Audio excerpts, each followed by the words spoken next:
cómo cocinaron a Lula da Silva para que esté en prisión y no pudiese participar de las elecciones. ¿Es así, no?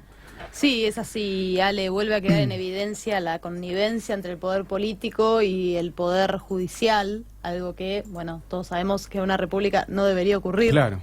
Pero ocurre. Y esto quedó aún más en evidencia este pasado domingo 9, cuando el medio The Intercept, que es un medio internacional, pero que tiene también su base en Brasil, The Intercept Brasil, filtró conversaciones entre el ex juez Moro, actualmente ministro de Justicia, ¿no? Ahí sí. vemos más claramente cómo se van pegando los poderes.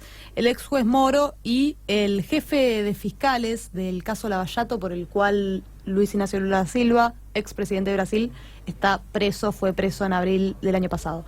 El nombre del del jefe, continúa siendo, sí, de los fiscales es Deltan Darañol. Ajá. Y en estas conversaciones vía Telegram es una especie de WhatsApp, para hacer un paralelismo simple, de ruso, de estadounidense ruso. Allí hablaban de justamente el caso Lula, y el juez Moro, ex juez Moro, lo que le daba a Deltan Darañol era indicaciones, cómo pistas, hacer, claro, cómo llevar a cabo la investigación, algo que es ilegal. Pero sin nada, con datos de los medios era, ¿no? Con poco y nada, como fue siempre, porque lo cierto es que no está demostrado que Lula sea efectivamente el dueño del departamento por el cual termina yendo preso, porque se lo acusa de haber recibido un departamento como soborno. Claro. Eso nunca quedó demostrado, pero además no puede el juez, que es la figura que falla, llevar a cabo la investigación. Justamente quienes acusan son los fiscales y después el juez falla, pero acá acusaba el juez. Claro. Bueno, le decía anda por acá, hace esto. Anda por acá, y entonces después lo que él presentaba, después lo presentaban los fiscales. Bueno, esta es una maniobra que claramente no se puede hacer. Vos hoy más temprano me preguntabas si se sabe quiénes filtraron las conversaciones. Ajá. No se sabe quiénes los autoridades de Rusia, de este programa Telegram, han dicho que no fue hackeado. Eso es lo único que se sabe, es decir, que fueron entregadas las conversaciones. Bien. Al medio de Intercept, fueron entregadas por un anónimo. Bien, publicadas. Y publicadas, pero bueno, esto todavía hace más interesante el panorama, ¿no? Porque ¿quién se dio vuelta, por así decirlo? ¿O quién tuvo acceso? ¿Por qué se conoce esto ahora, no? Tan pronto después de todo esto que pasó. Tan pronto, pero cuando a su vez viene habiendo algunas señales de que Lula podría o quedar en prisión domiciliaria, claro, o reducir su pena. Tenemos a alguien en comunicación telefónica, es así, Guada.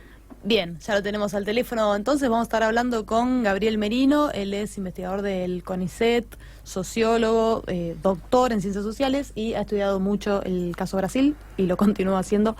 Así que, Gabriel, ¿estás ahí? Sí, ¿qué tal? ¿Cómo estás, ¿Qué tal, Gabriel? ¿Cómo te va? Te saludo como una amiga. Sí, bueno, sí, nos conocemos. Estamos hablando acá de lo que está ocurriendo en Brasil con las filtraciones de las conversaciones y de por qué se da en este momento. ¿Se podría hablar de un retroceso de la derecha brasileña o es una casualidad? No, lo que sí se puede hipotetizar, o por lo menos analizar, es que justamente será en un momento en el que Bolsonaro está muy mal, el gobierno Bolsonaro, que tiene apenas 30% de imagen positiva, es la peor de la historia democrática de Brasil después de la dictadura, la peor imagen positiva de un presidente en tan poco tiempo. Esto coincide con una crisis económica que sigue en Brasil. Recordemos que hace 4 años que la economía brasileña está o en fuerte caída o con algún año de estancamiento. Los últimos datos vuelven a indicar que cayó la economía brasileña en los últimos meses. Y por otro lado hay una puja de poder muy importante entre el sector de Bolsonaro, bien ultraconservador y alineado a Trump, el sector de Araújo, su canciller, que es más o menos la misma línea, y Guedes, que es el ministro de Economía neoliberal, representante de la City financiera de Wall Street y de Sao Paulo, de esos intereses, versus una interna contra el sector que representa Hamilton Murao, que es el vicepresidente, y que viene de las Fuerzas Armadas, y que tiene una postura que uno podría describir como un nacionalismo conservador, que claramente está poniendo estas internas del gobierno Bolsonaro, está poniendo en jaque los alineamientos, y uno le llama la atención que estas escuchas se hayan producido en el medio de estas fuertes internas, ¿no? Sí. Gabriel, sí. La pregunta es, ¿esto se grabó antes de que pase todo esto que vos decís? Esto es actual. Digo, ¿se graba? ¿Los servicios de inteligencia lo graban por las dudas, lo graban para saber qué conversaban mientras armaban todo? ¿Cuál es tu impresión al respecto? ¿Y quién pudo haber filtrado esto mismo, no? Sí, en general, hoy por hoy, en la guerra híbrida que vivimos, por todos los medios, lo que sucede es que se graba todo y después se utiliza de acuerdo a la coyuntura, de acuerdo a las necesidades de cada actor, de cada fuerza, de cada sector que posee. Recordemos, a ver, que esto está recontra, ¿no?, evidenciado y expuesto. Recordemos que Dilma Rousseff había roto relaciones con Estados Unidos en 2013 porque Snowden había puesto a la luz que la Agencia Nacional de Seguridad de Estados Unidos, la NSA, estaba espiando a Dilma Rousseff y a Petrobras. Recordemos también que el impeachment y el escándalo el impeachment se legitima por el escándalo de Lavallato, aunque Dilma Rousseff no tenga nada que ver con ese escándalo. El Lavallato o el escándalo de corrupción gira en torno a Petrobras. Sería lo que no querían los norteamericanos, es que Petrobras monopolice las reservas petroleras del Presal, que se habían descubierto y que significaba una inmensa riqueza petrolera para Brasil, significaron, y querían que sus empresas entren. Y de hecho, el juez Moro se sirvió de esos elementos, evidentemente, de la escucha para ir contra Petrobras, abordarlo del Lavallato, ir contra Dilma Rousseff y Lula da Silva, y de hecho las empresas norteamericanas, una vez que cae Dilma, como la ExxonMobil, entran en la explotación del Presal, también la británica, la anglo-holandesa Shell. Entonces, esto son informaciones que hay una guerra que se está utilizando permanentemente. Me parece que sacar esto golpea a Moro, actual ministro de Justicia de Brasil, y quien sentenció a Lula en una sentencia que va a ser histórica por su ridiculez, que sentenció a Lula a no tener pruebas por su convencimiento íntimo y moral. Una cosa de locos, ¿no? O sea, un juez se sentencia por falta de pruebas por su convencimiento íntimo, y ahora se descubre que no solo se emite sentencia, sino que indicaba cómo investigar a los fiscales. Entonces, creo que Moro, muy alineado con Washington y sobre todo con el Departamento de Justicia de Estados Unidos, le están tirando un muerto, como se dice en la jerga política, le están tirando un problema encima, y no me extrañaría que eso que le están tirando, bueno, sean sectores al interior del propio gobierno que están empujando, ¿no? Gaby, te saco un poco de Brasil como para hacer un mapa más latinoamericano, más general. Me da la impresión a mí, por ahí, simplemente porque ahí pongo mi esperanza, pero de que empieza a haber como un aire de renovación, que empieza a haber una crítica fuerte a estas nuevas derechas latinoamericanas, y bueno, sabemos bien que no todo se dirime en la justicia, sino que se dirime principalmente en la calle. ¿Vos crees que es así, que hay una oleada nuevamente progresista, o que este es un veranito simplemente? No, yo lo que creo, lo que les pasa a estas nuevas derechas es que no son los 90, en el sentido que no hay unipolaridad en el mundo. Si Estados Unidos no es el dueño del mundo, Estados Unidos encima está partido, por lo tanto esas nuevas derechas tienen internas hasta que vienen del norte, entre globalistas y nacionalistas. O sea, hay una puja de poder en Washington mismo, hoy Trump es el nacionalista, pero qué sé yo, el establishment globalista no quiere hacer nada con Trump, entonces estos juegan la región. Después la economía global no crece, no hay más globalización desde el 2008, 2010. La globalización que significa por cada punto de crecimiento del PBI en el mundo, o sea, el crecimiento de la economía mundial, crecía 2 puntos el comercio exterior y crecía 3 puntos la inversión extranjera directa. Con esto no existe más. Entonces tampoco eso brinda hacer neoliberalismo periférico, no atarse al mundo, no genera crecimiento a nivel local, no te da nada. Y bueno, vos ves que tanto Macri como Bolsonaro como esa derecha no crece, la economía global está estancada, si no tenés una estrategia de desarrollo más autónoma y apuntando al mercado interno, vas muerto hoy por hoy. Entonces creo que en ese contexto de multipolaridad, de falta de crecimiento, de encima quieren quitar derechos, se ponen a los sectores populares, lo tienen en contra de Papa Francisco, que juega claramente doctores de la Iglesia que tienen influencia en América Latina, le están jugando en contra a la estrategia neoliberal, a estas derechas. Bueno, creo que en ese sentido hay una imposibilidad de construir hegemonía de esas Gabriel, neoliberales. Sí, justamente eso, digo, pasaron 6 meses del gobierno de Jair Bolsonaro, 6 meses nada más, y sucede todo esto, ¿no? Digo, no solo muestra algo que ya se sabía, digo, se suponía, porque nunca mostraron las pruebas, siempre estuvo, digo, Lula, era raro que esté en la cárcel y no pudiese hablar con los medios, digo, todo esto que deterioraba a la democracia. Y ahora, al mostrar estos audios, digo, al mostrar que también la justicia funciona políticamente, que esto deteriora aún más la democracia, digo, esto que queda a la vista, ¿no? Digo, ¿qué lectura se hace de la democracia brasileña? ¿Qué impacto tiene esto en la sociedad? ¿Y qué debería pasar, en principio, con Lula y, bueno, y con la democracia, ¿no? En Brasil. Yo creo que desde el impeachment y el golpe parlamentario a Rousseff hay una crisis institucional enorme en Brasil. Está el lavallato y el impeachment. Eso se vio en las últimas elecciones. Incluso los partidos neoliberales tradicionales, la derecha tradicional, fue catastrófico a nivel electoral porque perdieron más de la mitad de su presencia en el Parlamento y hay una crisis democrática tremenda.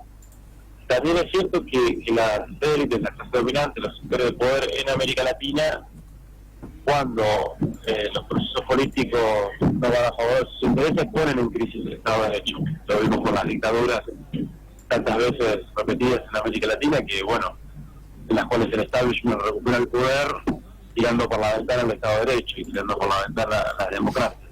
Claro. Y cuando las democracias formales empiezan a llenarse de contenido, volverse sociales y los sectores de poder concentrados no pueden acceder al poder político o tienen que compartir el poder político y eso va en contra de sus intereses, bueno, empieza a darse una puja que termina poniendo en crisis el Estado de Derecho por parte de sus sectores.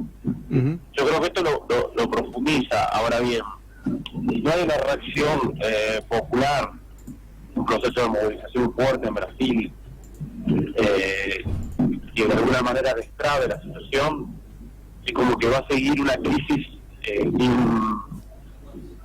sin vistas de resolución, como que se profundiza la crisis, se profundiza el estado de malestar, de pesadumbre, pero también ¿no? de que todo es una cloaca, pero que no hay salida, porque lo que falta es movilización también en Brasil.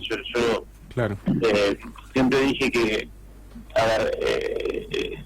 la sentencia de Lula era un mamarracho, todos sabían que era un mamarracho. Sí.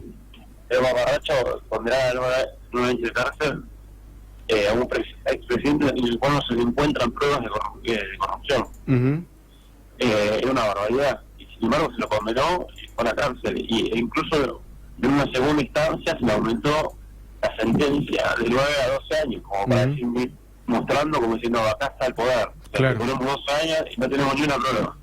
Sí. Ahora, no hubo una reacción suficiente como para que esto esa utilización del Poder Judicial, ese lawfare, digamos, como se le llama ahora, esa guerra jurídica contra Lula, porque era quien más medía las encuestas. Él, si no se hubiese presentado, no hubiese peleado la presidencia, estaba hoy en su casa tranquilo. Claro. El problema es que se presentó y iba a ganar las elecciones. Entonces, eso que sucedió, no hubo una reacción. No hubo una reacción frente a esa utilización de la guerra judicial del lawfare. Hubo una reacción popular que diga, bueno, no, tengamos presente o pongamos la democracia delante de todo y hagamos la regla de juego clara y dejemos que Lula se presente. Entonces, bueno, creo que está ahí empantanado. Yo creo que, por un lado, hay una situación de que evidentemente el neoliberalismo no funciona, y bueno, creo que quizás se puede en ese contexto rearticular los sectores que uno podría denominar nacionales populares en su heterogéneo campo, y producir alternativas, que eso creo que eso, pues la pregunta que decía Aguad, se está evidenciando ante el empresariamiento y la crisis de la derecha, que no pueden consolidar su hegemonía, que por el contrario tiene serios problemas internas y no funciona la economía, no funciona nada, y el lawfare, o esta guerra jurídica que ya no le está generando, no es que no está generando beneficios, está evidenciando en todos lados que es un mamarracho. Bueno, creo que hay un caldo de cultivo, una situación beneficiosa para que sí, que estos sectores nacionales populares fortalezcan sus posiciones en el Estado, o puedan ganar elecciones, o puedan de alguna manera trabar. Una de las consecuencias posibles también en Brasil es que tengan que liberar a Lula da Silva. Algo de eso empezó a tramitarse en las instancias más importantes de la justicia, como el Supremo Tribunal de Justicia. Claro. Sí, la reacción popular, ¿no? Que es lo que estamos esperando. Gaby, te agradecemos muchísimo esta comunicación. Esperamos volver a tenerte acá en Teladego. Bueno, un gustazo y les mando un abrazo a ambos. Bueno, hasta pronto, Gabriel, gracias, ¿eh? Hasta pronto. Chau, chau. Bueno, Gabriel Merino, sociólogo e investigador del CONICET, que nos contaba un poquito la visión que él tiene, porque conoce, ¿no? Conoce bien la sociedad brasileña. Sí, conoce mucho, y además el año pasado estuvo viviendo varios meses en Río de Janeiro en un intercambio. Sí, ahora estaba yendo a Mar del Plata a dar una charla, por eso el audio salía medio. Algunas cosas más sobre lo que ocurrió en Brasil. Bueno, lo que filtró de Intercept, que es un medio del estadounidense Glenn Greenwald, a quien Edward Snowden, que Gabriel Merino lo nombró, este ex analista de la CIA, le había entregado programas de espionaje de la Agencia de Seguridad Nacional, ¿no? Al dueño de Intercept. Y acá podríamos hacer un lazo con Assange, de quien es materia pendiente. Assange, qué mal que la está pasando. Que la está pasando muy mal para este programa. Además de filtrarse las conversaciones, es decir, cómo estaban armando, cocinando, como vos bien decías, la causa de Lula, también se filtró que hicieron todo lo posible para prohibirle una entrevista antes de las elecciones, que de hecho se la prohibieron, la entrevista al diario Folha de Sao Paulo, que finalmente la dio este año, cuando ya Bolsonaro había ganado. Así que eso, ¿no? La importancia de que no saliera la voz, de que no aparezca totalmente lo que vos preguntabas de la democracia, ¿no? Atentando contra la democracia de una manera burda.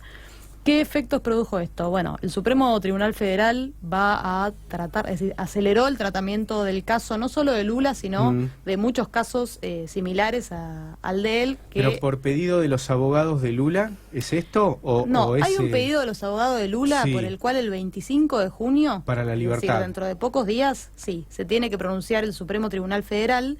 Esto ya había sido presentado anteriormente, que piden la libertad de Lula por considerar que Moro fue un juez totalmente parcial. Sí, claro. Cosa que se demuestra además con estas conversaciones filtradas, pero que era anterior. El Supremo Tribunal Federal en realidad está dividido entre quienes creen que tienen que ser anuladas las detenciones post segunda instancia y quienes no. Ese es el proceso que se acelera con estos audios y por el cual Lula y cientos de presos más podrían quedar en libertad. Al ser tan fuerte el caso Lula y al filtrarse estas conversaciones, esto se acelera y se derivó al plenario del cuerpo. No hay fecha todavía definida para cuándo se va a fallar a favor o no respecto a esto, pero lo que sí tenemos es la fecha del 25, que ya te digo, era previo el pedido de la defensa de Lula, pero ahora con estos condimentos. Bien. Por otra parte, Lula dio una entrevista que salió en la televisión el día de ayer. Bien. Se pronunció respecto de todo esto, dejó varias perlitas, él pide un debate tanto con Moro como con Darañol. ¿Debate? ¿Por qué quiere un debate? Es muy poco probable. Sería un careo más que nada, Lo ¿no? que él dice es, si a mí me dieran la posibilidad de debatir en la televisión con ellos dos, le muestro a todo Brasil la verdad. Claro. Eso es lo que él pide. Ah, bien, como, claro. Claro, y se refirió, que vos también preguntabas, con respecto a lo que al tema de la democracia, cómo está la democracia brasilera, a este desprecio por la política que se fue creando, o que, bueno, podríamos considerar distintos factores que así la generaron, pero él dijo, si la sociedad brasileña deja de creer en la justicia, en la política, en las instituciones en general, esta va a ser una sociedad anárquica, Claro, que no puede ir claro. para ningún lado. Así que bueno, así está Lula. Por supuesto también consideró a Moro como un mentiroso, Darañol lo mismo, es decir, repartió un poco para todos, pero con lo que respecta a la sociedad brasileña me pareció, bueno, interesante, ¿no? Esto es decir, va a ser una sociedad anárquica y no en un sentido revolucionario, quizás.